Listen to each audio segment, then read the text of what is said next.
JJ and Tylee, when's the last time you guys saw them? So Ian's never met. Yeah, I've never met him. Tylee. You've never seen them. Okay. What about you, Melanie? So the last time I saw them was they were packing up their home in Chandler where Charles had been shot. And I remember how emotional it was. Just, it's hard to be there. This is where this big thing happened. And Tylee was like, it's hard being here in this house after that situation happened.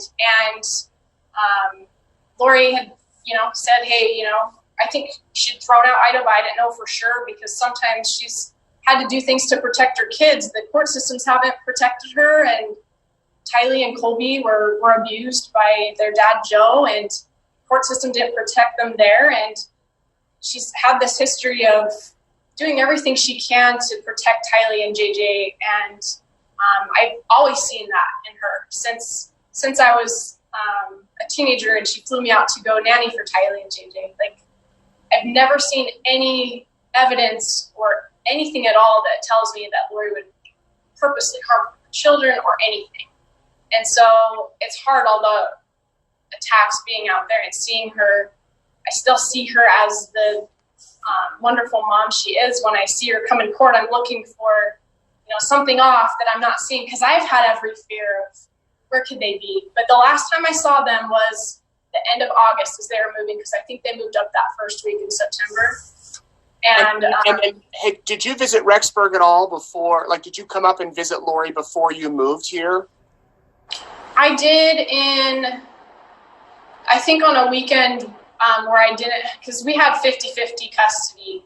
My ex, Brandon Boudreau, and so anytime I didn't have, wasn't my time with the kids, I was a wreck and just missed my kids. And so I'd try to go hike in Arizona or go on a trip. And I did go visit Lori for a weekend up there. And she said, just come, try out somewhere new, travel, and come see if you like it up here. And we toured BYU, Idaho. And she said Tylee was with friends, and she always is with friends, so I didn't ask any questions about that. And JJ's either doing some type of therapy or with a nanny or in a school that will help him. And so if I didn't see him, I wasn't like asking, where is he? And I've always trusted her. And I had known that they left to Idaho because they were being threatened by people.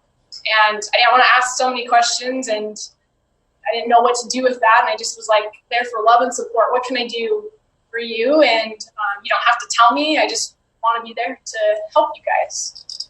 And so then you moved up later in November.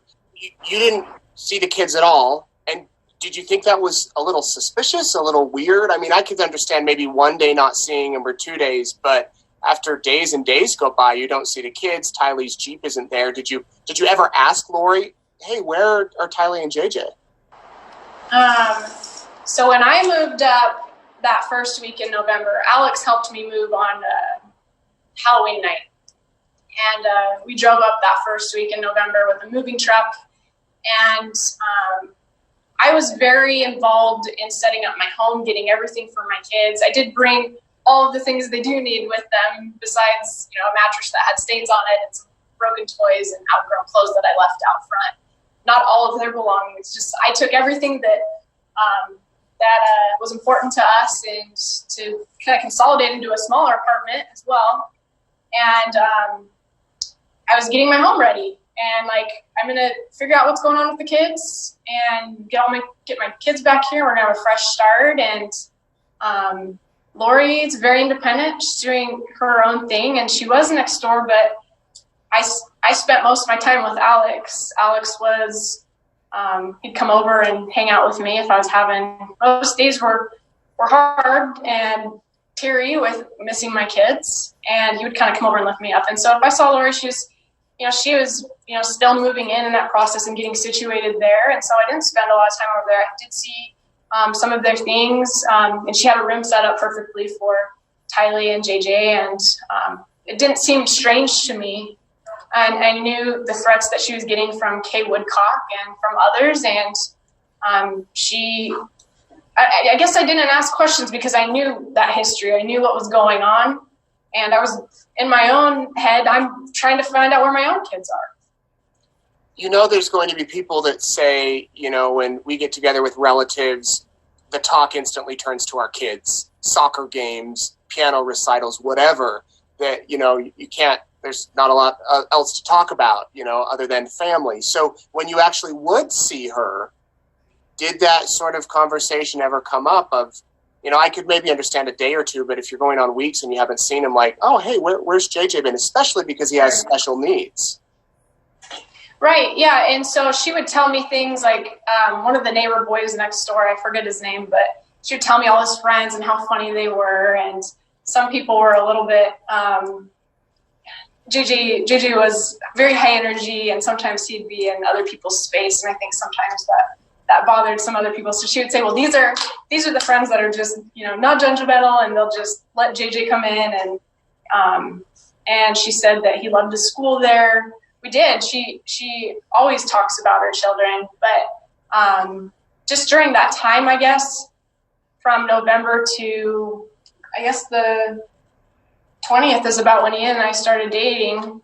I didn't see them, but I didn't see a lot of Lori. I saw Alex pretty much every day, and anytime I guess would go over, like, what's Tyler doing? Oh, she's out with friends, and you know, we're doing everything we can to protect the kids from Kay. Kay's causing a lot of trouble right now, and I didn't really get into too much of what their own custody deal with that was. But yeah, to be honest, I'm in my own head and don't know where my own kids are at this point. And as we know, later in November is when I went down to Utah to try to see, you know, what we could work out and where they were at.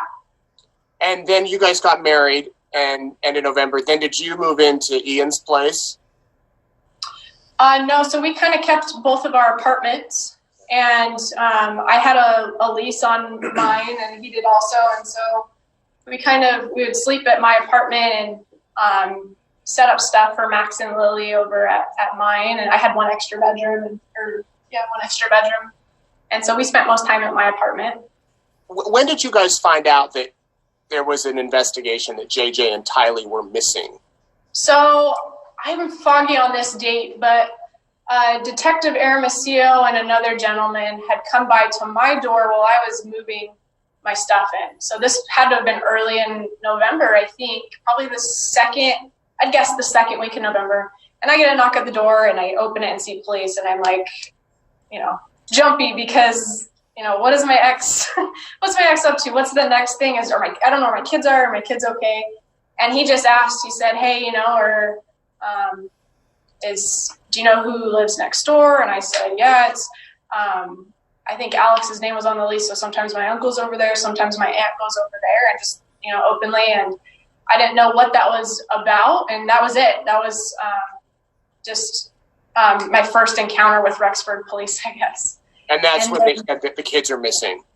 No, not yet. This was early November. So November, right before Thanksgiving, we were driving down to Arizona.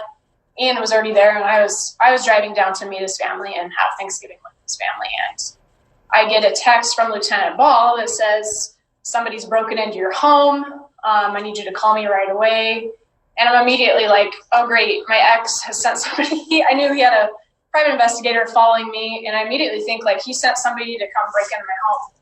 That was my first thought, and I didn't know what to text back. I was kind of processing, and then later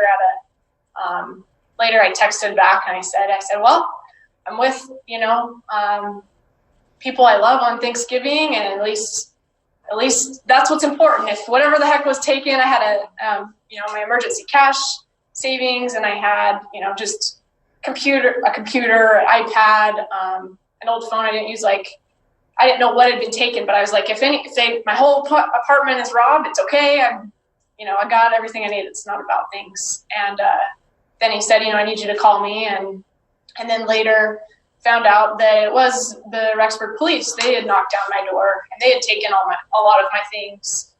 And I kind of felt bothered that was the text I got, but I understand they're just doing investigation. And as soon as I returned after Thanksgiving, I went right into Detective Aramisio, and I just was like, what's going on? And I'm here to get my stuff. And he asked me about, my marriage previously with Brandon and kind of, what I'm doing here, and asked me about Lori and Alex. And I just kind of an open book. Here's what I know. And Lori and Chad had left probably right around when I was going down to Arizona. They packed up and left. And I think it was a planned move. It wasn't a last minute spur, because they had talked about that, hey, we're going to move to Hawaii at some point, because we talked about, they told Ian when they met Ian, you have to come visit us in Hawaii sometimes. Can you see how that looks suspicious, though? The timing of them. How it looks suspicious? Right in the middle of all of this. Absolutely, everything looks suspicious. But I knew that they had planned to move then, and I didn't know exactly when they were going to move. And so many things though look suspicious, of course. And I think having some basis of knowledge on what people had already planned and what's actually going on, it kind of makes it less suspicious to me, I guess. Where do you guys think JJ and Tylee are?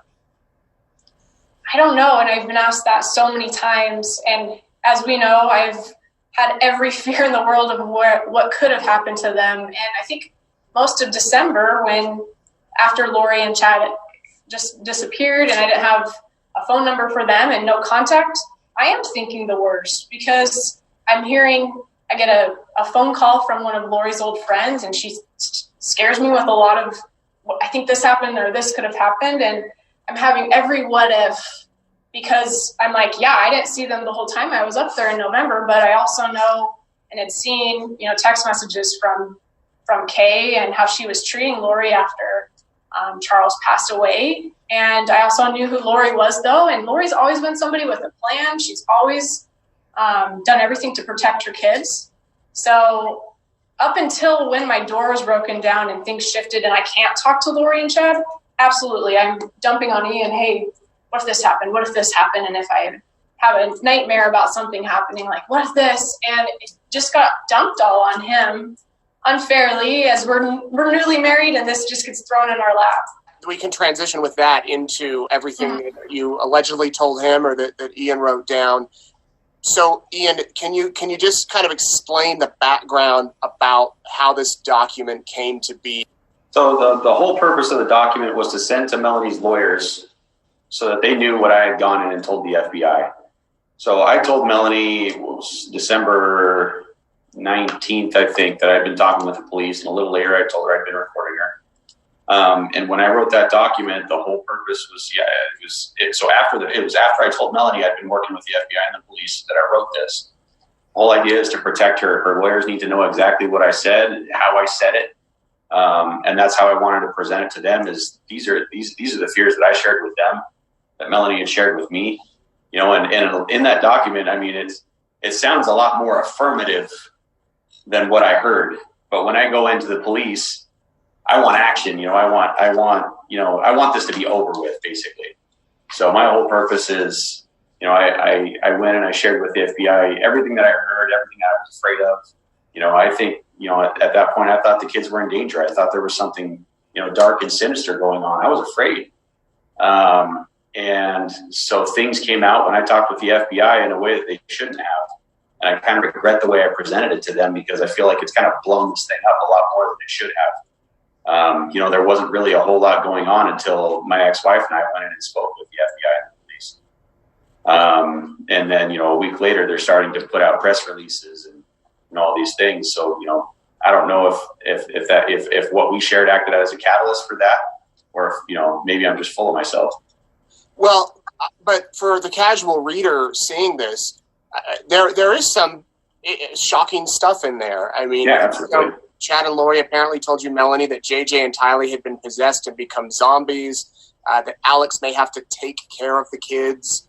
Great faith, never wavered in his trust of the Lord. Ian, can you understand that these writings are alarming, concerning, suspicious on all counts? Yeah, I can absolutely see, anybody who doesn't know what's going on they're going to look at this and go, yeah, this is insane. And at the time I wrote this is something where Brandon and my ex-wife, Natalie, so Brandon contacted my ex-wife, Natalie, and basically shared the idea with her that Melanie's in a cult, Lori's in a cult, Chad's a cult leader. They tried to kill me. They killed Charles. There was this whole plot. And I'm hearing this and I'm going, holy crap, what did I get myself into? And so anything that happens, anything I hear from then on, even if it's something I've heard before, I'm looking at it through the lens of this could be a cult. Something weird is going on. And I'm hearing this right after her door gets kicked in by the Rexburg police and we see a search warrant looking for JJ. And so everything seems really off at that point. And so, I've kind of described it in the past as, like see a Treehouse of Horrors episode of The Simpsons for Halloween, and you see a dark, a claw, shadow of a claw up on the wall, and then the light comes on, you see it's just a branch scratching on your window. I guess depending on how you shine the light, there are facts, but then depending on how you shine the flashlight on, the facts look different.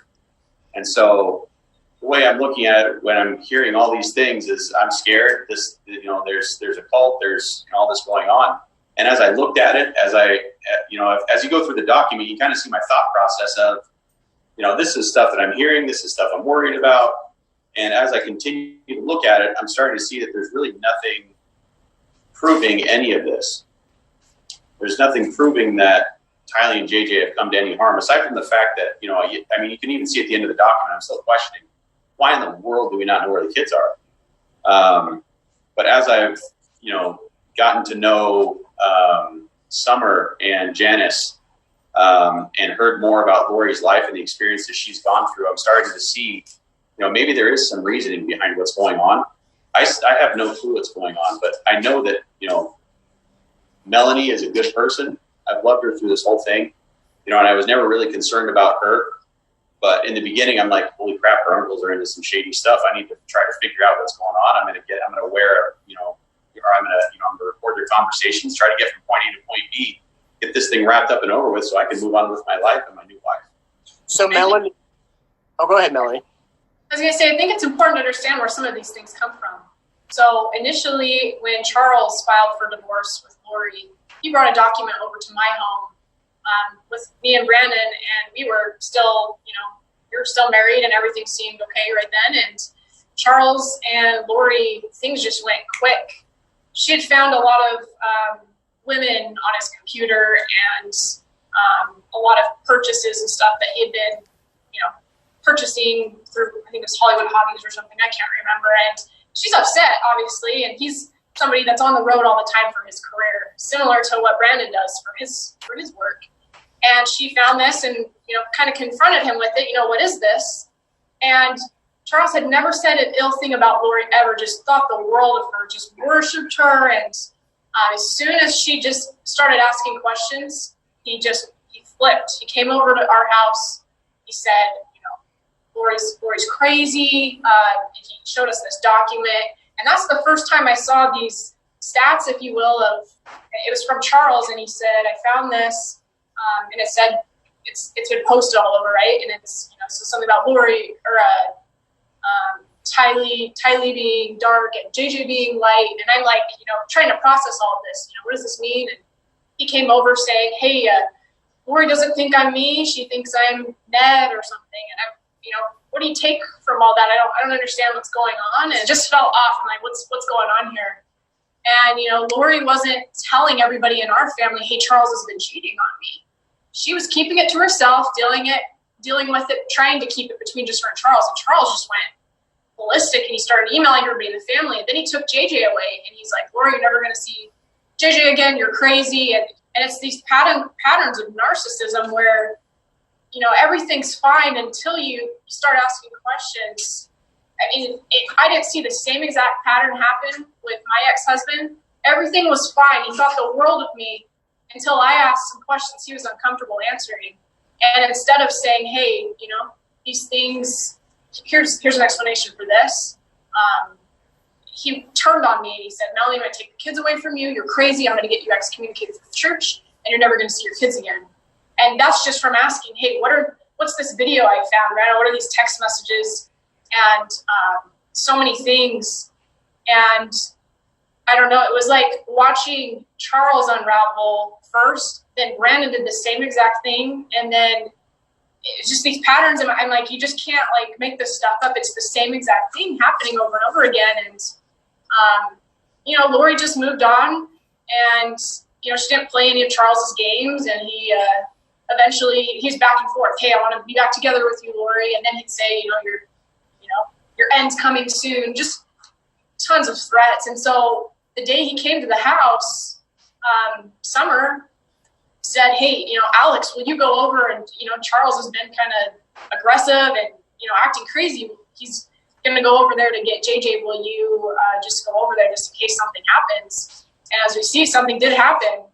And I know they're trying to change that whole investigation now to make it look like Lori had something planned or Alex did, but there's no doubt in my mind about that shooting. Brandon went and ran with that story to his advantage. He pulled me into the garage, and he and my Uncle Adam said, Charles has been murdered by Alex. And just finding this out, I'm like, it doesn't feel right, but I'm like, there's got to be something more to this.